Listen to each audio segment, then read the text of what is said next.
Magandang buhay po sa ating lahat. Ito po, nadaanan ko po itong suso na dito sa poste ng kuryente, no? Ayan.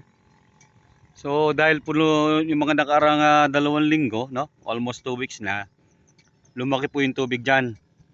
So itong suso, normally ito nakakapit po sa ito sa palay.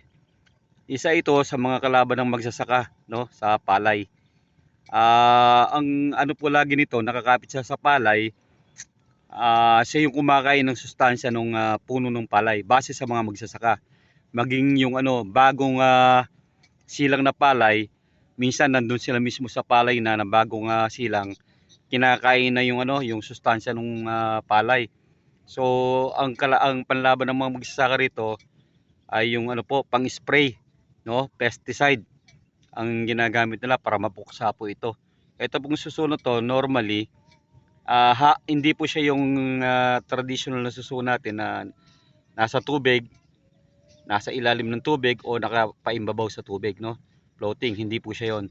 Siya yung suso na iniiwasan yung tubig. Lagi siya nakakapit sa palay, kagaya nun, sa sukal na ganon, na mataas, na nakaiwas sa ayun, no? Nakaiwas sa tubig, o kagaya po nito, umakyat sa poste, no? Para lang siya makaiwas dun po sa tubig na pwede siyang mabasa. Kalaban pa rin po ng yan, ng mga magsasaka, dahil isa nga yan sa peste sa palayan. Pero maganda po yung kulay niya, no?